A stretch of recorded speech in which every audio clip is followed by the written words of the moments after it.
Dear students, आज फिर एक नए विषय के साथ हम आपके सामने हैं। आज का हमारा विषय है संश्लेषित रेशे एवं प्लास्टिक। प्यारे बच्चों, हमने पिछली कक्षाओं में पढ़ा था, विशेषकर छठी कक्षा में हमने पादप रेशों के बारे में पढ़ा था, जैसे नारियल, कपास, जूट आदि। सातवीं कक्षा में हमने पढ़ा था जांतव रेशों के बारे में, जैसे ऊन, रेशम आदि। आज का हमारा मूल विषय संश्लेषित रेशे और प्लास्टिक है। संश्लेषित रेशों की हमें आवश्यकता क्यों पड़ी? हमने पिछले पाठों में चर्चा की थी कि हमारे पादप रेशे पेड़ पौधों से प्राप्त होते हैं और कृषि योग्य भूमि बढ़ती हुई जनसंख्या के कारण कम होती जा रही है। इसी अनुपात में पशुपालन भी कम हुआ है। कृषि क्षेत्र का कम होना और मानव की आवश्यकताओं का बढ़ना, इसी कारण आवश्यकता अनुभव हुई कृत्रिम रेशों के बारे में। कृत्रिम यानी मानव निर्मित, संश्लेषित यानी प्रयोगशाला में क्रियाएं कर करके बनाए हुए। इस प्रकार के रेशों को संश्लेषित रेशे कहा जाता है। रेशों की एक विशेषता होती है, प्रत्येक रेशे में श्रृंखलन का गुण होता है। श्रृंखला का अभिप्राय एक दूसरे से जुड़ने का, कड़ियां एक से दूसरी, दूसरी से तीसरी, जिस प्रकार से आप किसी चैन में देखते हैं। यही श्रृंखलन का गुण रेशों को लंबाई प्रदान करता है, उन्हें बल प्रदान करता है। इसे समझने के लिए आप एक सामने चित्र देख सकते हैं। उसमें एक पिन के अंदर दूसरी पिन की कड़ी इस तरह से अटकाई जाती है। या आप किसी माला का उदाहरण लेते हैं जो एक सूत्र में पिरो कर एक के ऊपर मन के रखे जाते हैं। इसी प्रकार से हमारे रेशों की बनावट होती है। यह बनावट कृत्रिम रसायनों द्वारा भी प्राप्त की जा सकती है। कुछ रसायनों में यह गुण होता है। पॉली का अभिप्राय होता है बहुत अधिक। पॉली, जैसे पॉलीटेक्निक बहुत प्रकार की टेक्निक्स का शिक्षण देने वाले, पॉलीइथीन बहुत प्रकार की इथीन्स का समूह। इसी कारण से कृत्रिम रेशों को पॉलीमर्स या बहुलक कहा जाता है। कृत्रिम रेशों के प्रकार के बारे में अगर बात करें तो उसमें सबसे पहला नाम आता है रेयॉन का। प्यारे बच्चों, आपने रेशम के बारे में पढ़ा होगा, जो रेशम कीट पालन के माध्यम से प्राप्त किया जाता था। यह माना जाता है कि रेशम का सबसे पहले आविष्कार या सबसे पहले प्रयोग चीन के अंदर हुआ, लेकिन चीनियों ने इसका व्यापारिक उपयोग, व्यापारिक लाभ देखते हुए पूरी दुनिया से इससे छुपा कर रखा। इसका उत्पादन कैसे होता है, इससे कपड़ा कैसे बनता है, और उन्होंने बहुत लाभ प्राप्त किया।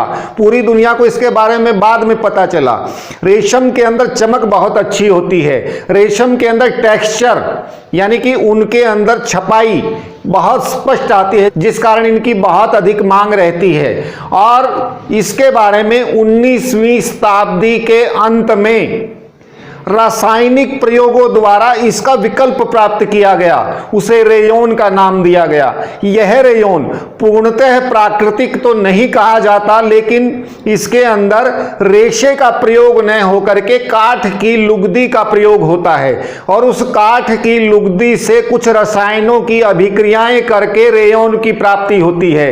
रेयॉन के अंदर कुछ सूती रेशा मिला करके हमारी बेडशीट्स बनाई जाती हैं। रेयॉन के अंदर कुछ ऊनी धागों का सम्मिश्रण करके बहुत सुंदर कालीन बनाए जाते हैं।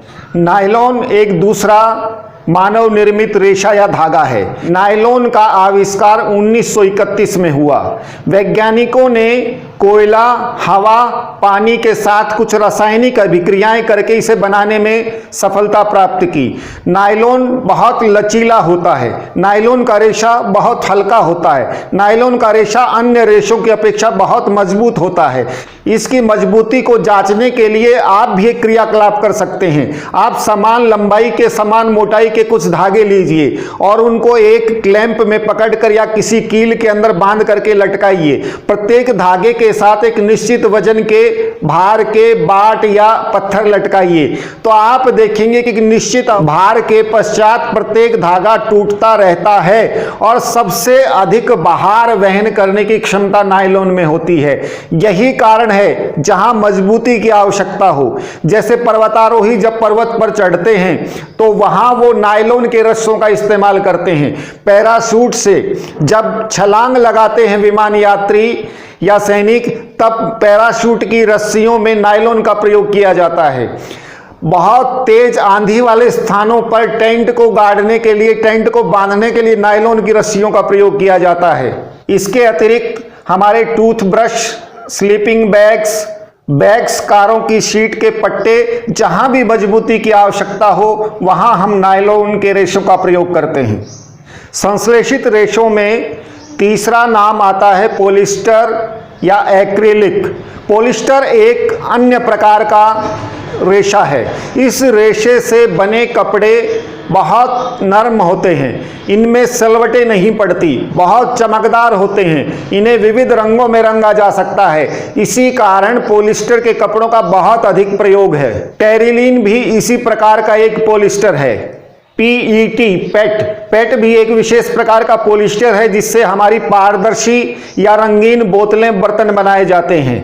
इसके नामकरण के पीछे भी एक विशेष आधार है। ईस्टर से अभिप्राय होता है ऐसे रसायन जिसमें गंध होती है, गंध भी ऐसी जो मन को रुचिकर लगे, अच्छी लगे। पॉलिस्टर के धागों में विभिन्न प्रकार का सम्मिश्रण करके भी बाजार में उतारा जाता है।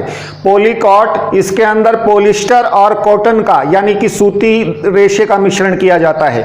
पॉलीवूल, इसके अंदर हमारे पॉलीमर्स यानी पॉलिस्टर और ऊन का सम्मिश्रण किया जाता है। एक्रिलिक भी एक इसी प्रकार का हमारा पॉलीमर है यानी बहुलक है। यह ऊन के कृत्रिम विकल्प के रूप में प्रयोग किया जाता है।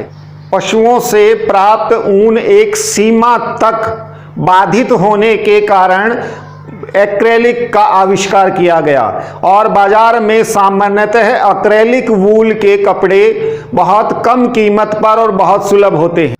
अब एक सामान्य गुणधर्म पर चर्चा करते हैं। हमारे पॉलीमर्स यानी बहुलक जो रेशे होते हैं, इनके गुणधर्म क्या हैं? किसी भी प्रकार का, जैसे हमने यहाँ पर चर्चा की रेयॉन की, नायलॉन की, पॉलिस्टर की, किसी भी प्रकार का कृत्रिम रेशा हो, उसके अंदर चमक बहुत अच्छी होती है, वह बहुत आसानी से धुलता है, उसका रख रखाव बहुत आसान होता है, उसका उत्पादन बहुत सरल होता है। इस कारण से वह सस्ता भी बाजार में प्राप्त हो जाता है। यह बहुत से रंगों में रंगा जा सकता है या उत्पादित किया जा सकता है, इस कारण यह बहुत आकर्षक भी लगता है। और एक और विशेष बात, अगर हम प्राकृतिक रेशों को जलाते हैं तो उनके अवशेष के रूप में राख प्राप्त होती है, राख। और जब हम कृत्रिम रेशों को, बहुलक को या पॉलिस्टर्स को जलाते हैं तो वो चिपचिपा सा पदार्थ प्राप्त होता है और वो बहुत दुर्गंध छोड़ता है। इस कारण से विशेष सलाह दी जाती है कि जब व्यक्ति आग के साथ काम कर रहा हो या जहां पर आग लगी हो वहां कुछ काम करना हो तो वहां संश्लेषित रेशों के वस्त्र कभी नहीं पहनने चाहिए। इन रेशों की एक और बहुत बड़ी विशेषता है कि ये पानी को बहुत कम सोखते हैं। अगर हम एक सामान्य प्राकृतिक जांतव या पादप रेशे को पानी में भिगोएं और हम संश्लेषित रेशे के कपड़े को पानी में भिगोएं और दोनों को एक साथ सुखाएं, तो हमारे संश्लेषित बहुलक के जो कपड़े होंगे वो बहुत जल्दी सूख जाएंगे। ये बहुत अधिक टिकाऊ होते हैं। इसका सबसे बड़ा कारण यह है कि सूक्ष्म जीव इनका अपघटन नहीं कर पाते। इसी पाठ का अगला हमारा पाठ्य बिंदु है प्लास्टिक। प्लास्टिक के बिना आज के जीवन की कल्पना ही नहीं की जा सकती। प्लास्टिक हमारे प्रत्येक काम में, प्रत्येक गतिविधि में आसपास इतना व्याप्त हो गया है, इतना फैल गया है कि हमारी दैनिक आवश्यकताओं की पूर्ति प्लास्टिक के बिना संभव ही नहीं होती। प्लास्टिक भी एक प्रकार का बहुलक है, वह भी उसी प्रकार की संक्रियाओं से हमें प्राप्त होता है जिस प्रकार से पॉलिस्टर, रेयॉन आदि प्राप्त होते हैं। आप अपने आसपास कुर्सियाँ, बर्तन, विभिन्न प्रकार के डब्बे, हमारे मार्कर, पेन आदि सब कुछ देखते होंगे। सभी कुछ तो प्लास्टिक से निर्मित है। प्लास्टिक मूलतः दो प्रकार का होता है। सबसे पहले थर्मोप्लास्ट, ऐसा प्लास्टिक जो आसानी से मोड़ा जा सके, जिसे गर्म करके पिघलाया जा सके, पुनः उसे किसी और आकार में डाला जा सके, ऐसा प्लास्टिक थर्मोप्लास्ट कहलाता है। थर्मोप्लास्ट का उदाहरण है हमारी कुर्सी, पेन, पॉलीथीन, पॉलीबैग्स, जगह जगह प्लास्टिक के खिलौने हमें दिखाई देते हैं। और थर्मोसेटिंग, ऐसा प्लास्टिक जिसे एक बार किसी आकार में ढाले जाने के बाद किसी और आकार में नहीं ढाला जा सकता, उसे थर्मोसेटिंग प्लास्टिक कहते हैं। जैसे हमारा प्लास्टिक के बने हुए बिजली के स्विच, ये एक बार किसी आकार में ढल जाए, उन्हें हम कितना ही गर्म कर लें वो दूसरे आकार में नहीं ढाले जा सकते। थर्मोप्लास्ट हमारा थोड़ा सा गर्मी देते ही पिघलने लगता है।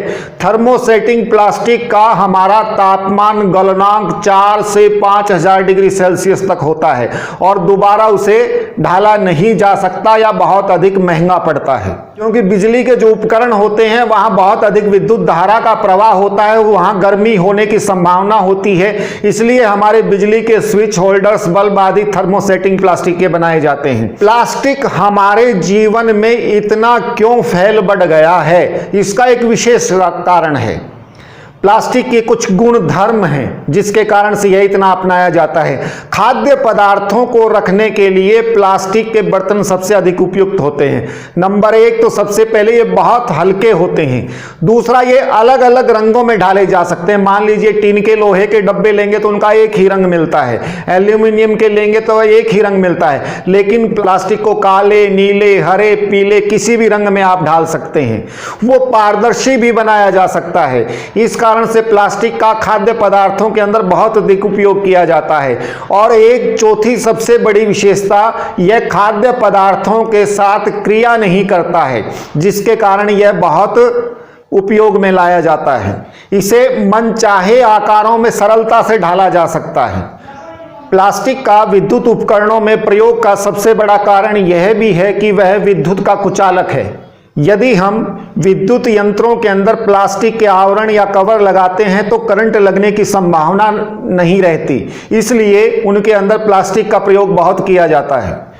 इतनी विशेषताओं के बाद भी प्लास्टिक आजकल एक बहुत चर्चा का विषय है। उसका कारण यह है कि प्लास्टिक जो है सूक्ष्म जीवों द्वारा क्रिया करके नष्ट नहीं किया जा सकता।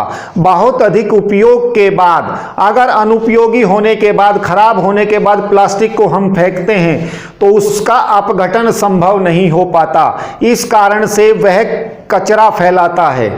प्लास्टिक को अगर जलाकर नष्ट किया जाए तो वो हानिकारक गैसें छोड़ता है जिससे पर्यावरण दूषित होता है। प्लास्टिक को अगर फेंका जाए तो वह जमीन के अंदर पानी के पुनर्भरण को रोकता है, पानी को नीचे नहीं जाने देता, क्योंकि यह कभी गलता नहीं है। प्लास्टिक वायुरोधी होने के कारण धरती में हवा के प्रवाह को भी रोकता है। इस कारण से भूमि की उपजाऊ क्षमता भी नष्ट होती है। तो प्लास्टिक के इतने विशेष गुणों के बाद इसका प्रयोग हमें अवश्य करना चाहिए, लेकिन साथ साथ इसके प्रदूषण फैलाने के, धरती की उपजाऊ क्षमता को कम करने के, पानी के पुनर्भरण को रोकने के, इसके दुर्गुणों के कारण इसका उपयोग हमें संभल कर करना चाहिए। अगर हम इसका प्रयोग संभल कर नहीं करेंगे तो यही प्लास्टिक हमारे लिए अभिशाप बन जाएगा। अगर सही प्रयोग करेंगे तो यह हमारे लिए वरदान भी हो सकता है। तो प्यारे बच्चों, उम्मीद करता हूं कि आज का विषय आप सबको स्पष्ट रूप से क्लियर हो गया होगा, समझ में आ गया होगा। किसी भी प्रकार की कोई शंका है तो आप इस लेसन को पुनः देखें या आप नीचे कमेंट बॉक्स में लिख सकते हैं। आपकी शंका को दूर करने का प्रयास किया जाएगा। धन्यवाद।